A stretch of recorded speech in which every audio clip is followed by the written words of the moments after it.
Hello students, of class 11th math बच्चे, जैसे कि आपका chapter number 13 limits and derivative continuity में है, जिसमें बेटा आपका लिमिट कंसेप्ट चल रहा है, जिसमें आपको 13th ए मैंने डन करवा दी है। उसकी सिक्स टाइप से 6 की 6 मैंने आपको करवा दी है।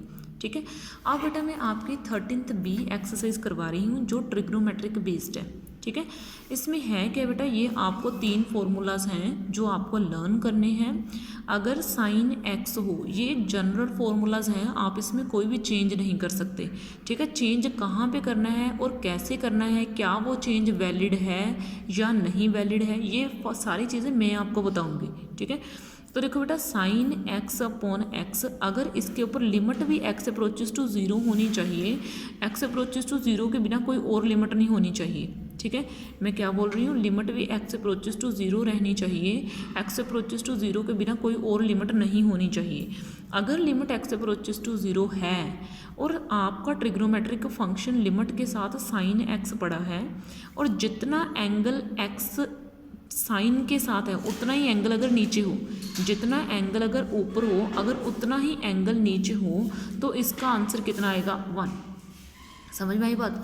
अगर limit x approaches to zero है, tan एक्स अपॉन एक्स है, तो इसका आंसर आपका किसके इक्वल आएगा, 1 आएगा। ठीक है, अगर limit x approaches to zero है, कोस एक्स अपॉन एक्स है, तो इसका आंसर भाई आपका 0 के इक्वल आएगा। ठीक है, ये 3 फॉर्मूलाज हैं, 3 ट्रिग्नोमेट्रिक फंक्शन के ऊपर बने हुए हैं। एक बना है साइन के ऊपर, एक बना है आपका कोस के ऊपर, और एक बना है आपका tan के ऊपर।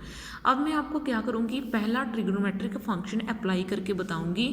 आपकी बुक में से मैं अभी कोई भी सम या कोई भी एग्जाम्पल नहीं उठा रही, मैं आपको सिर्फ अपनी तरफ से बेसिक चीज़ें बता रही हूँ। ठीक है, कि आप इसको कैसे अप्लाई करोगे बेटा।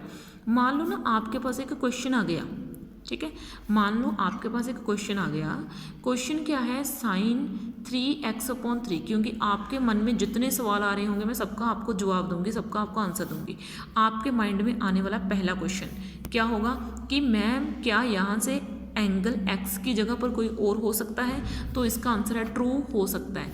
एंगल अगर यहाँ पे 3x है तो नीचे भी 3x ही होना चाहिए, लेकिन एक कंडीशन है कि जितना एंगल साइन के साथ है उतना ही फंक्शन नीचे रहना चाहिए।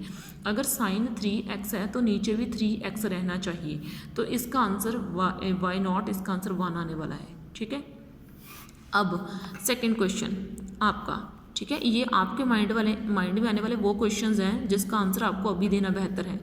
तो मान लो मैंने यहाँ पे साइन 4x ले लिया और नीचे मैंने आपको जो है 4x लिख दिया। ठीक है, आप बोलोगे कि मैम अगर आपका एंगल, हमारा एंगल इक्वल ना हो तो हम क्या करेंगे, तो मैं आपको इसका आंसर देना चाहती हूँ, आपको इसका एंगल इक्वल करना पड़ेगा। अगर एंगल इक्वल नहीं है तो आपको एंगल इक्वल करना पड़ेगा।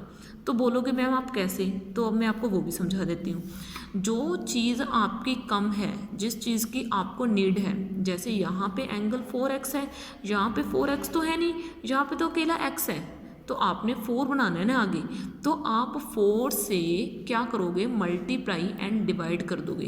क्योंकि मैंने आपको समझाया हुआ है, आप अगर आप मैथ में कोई भी चीज़ अपनी तरफ से लगा रहे हो तो वो इस तरीके से लगी होनी चाहिए कि आपका काम भी हो जाए और उसको लगाने का कोई फ़र्क भी ना पड़े। जैसे 3 में आपने -1 कर दिया और +1 कर दिया, इसका आंसर भी 3 रह गया और आपको जो नीड है उसका वर्क पूरा हो जाएगा। ठीक है, अब इसलिए मैं 4 को मल्टीप्लाई भी करूँगी और डिवाइड की करूँगी, क्योंकि 4 को कट के भी बना जाएगा।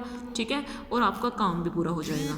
ठीक है, मतलब ऐसे कोई बेसिक जो है ना चीज़ें हैं जिसमें आपको ज़्यादा कंफ्यूज होने की ज़रूरत नहीं है। ठीक है, तो अब मैं क्या कर रही हूँ, मैं 4 के साथ मल्टीप्लाई और डिवाइड कर रही हूँ। तो ये लिया भी मैंने 4 और ये लिया 4x। ठीक है, तो अब जिस 4 की आपको नीड है वो तो रख लीजिए लिमिट के अंदर। ठीक है, 4 साइन 4x, और जिसकी आपको नीड नहीं है उसको रख दीजिए लिमिट के बाहर। ठीक है, जिस 4 की आपको नीड है वो तो रख लीजिए लिमिट के अंदर, जिस 4 की आपको नीड नहीं है उसको कर दीजिए लिमिट के बाहर। तो इस 4 की मुझे तो नीड नहीं है भाई, तो मैं इसको लिमिट के बाहर लिखने वाली हूँ। तो ये मैंने लिख लिया, limit x approaches to 0 and there is a sine 4x upon 4 x, ठीक है। तो मैंने अभी तो बोला कि अगर जितना एंगल ऊपर हो उतना ही नीचे रहना चाहिए। अब इतने डिडक्शन करने के बाद मेरा एंगल इक्वल आ गया भाई, ठीक है। तो यहाँ पे मेरा आंसर क्या आ जाएगा, आगे वाला 4 तो सेम लिख दो भाई जो हमने लिमिट के बाहर निकाला है, और इसका आंसर आपका कितना आ जाएगा 1, ठीक है। तो इस तरीके से आपने अप्लाई करनी है। तो 4 × 1 क्या हो गया आपका 4, ठीक है। तो ये आपके साइन, कोस और टैन से रिलेटेड वर्क हैं। तो ये आपका फर्स्ट क्वेश्चन था कि अगर आपके पास किस चीज़ की कमी हो, अगर आपके पास एंगल कंप्लीट हो, एंगल एक्स से हटके कुछ हो सकता है, तो ये बिल्कुल सही है कि हो सकता है, लेकिन डिनोमिनेटर में और ऊपर साइन के साथ एंगल सेम रहना चाहिए। अगर आपका सेम नहीं है तो आपने सेम कैसे करना है ये भी मैंने आपको समझा दिया। आपके मन में आने वाले 2 बेसिक से क्वेश्चन मैंने आपको बता दिए, ठीक है।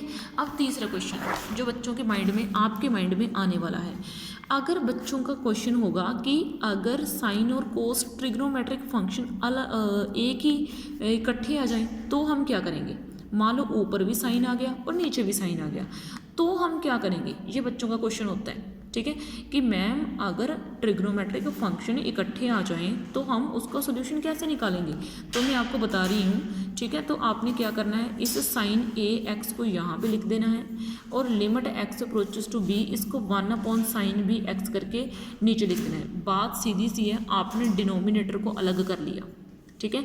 आपने डिनोमिनेटर को क्या कर लेना है, अलग कर देना है। आपने इतना सा काम करना है, ठीक है। अब आपको जिस चीज़ की नीड है, जो आपको चाहिए, आराम से लगा लो, ठीक है। आपको इसके नीचे कुछ नहीं ना मिल रहा, आपको इसके नीचे कुछ नहीं मिल रहा, तो आपको इसके नीचे तो ए एक्स चाहिए। आपको इसके नीचे क्या चाहिए, ए एक्स। तो आप ए एक्स से मल्टीप्लाई और डिवाइड कर लो। इसमें सभी में ना चैप्टर में आप ये चीज़ लर्न कर लो, मल्टीप्लाई डिवाइड, कि जो आपके पास नहीं है आपको उसको मल्टीप्लाई और डिवाइड करके लेके आना पड़ेगा, ठीक है।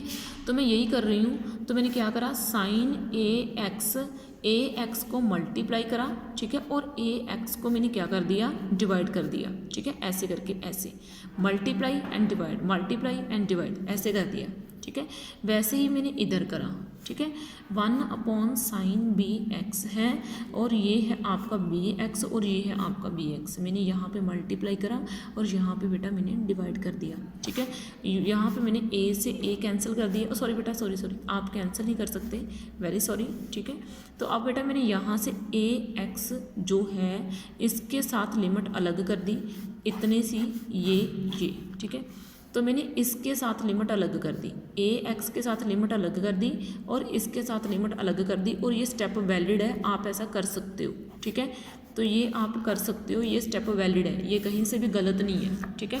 तो इसके साथ मल्टीप्लाई करके मैंने ये वाली 2 लिमिट भी अलग कर दी। तो लिमिट एक्स अप्रोचेस टू 0 1/बी एक्स, और limit x approaches to 0 1/sin b x upon b x, ठीक है। तो देखो मैंने ऐसा कर दिया।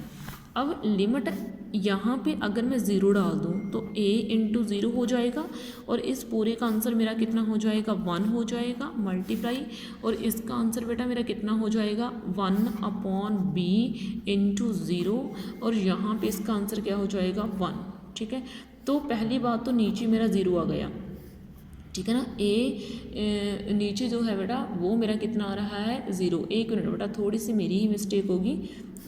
आप ना ऐसे करना, limit x approaches to 0, a x को वैसे पड़े रहने देना, आप इसका आंसर 1 पुट कर देना। मैं आपको बताती हूँ क्योंकि ये लिमिट डज नॉट एग्जिस्ट आ जाएगी फिर अगर हम ऐसे करेंगे, तो आप इसको ऐसे मत करना।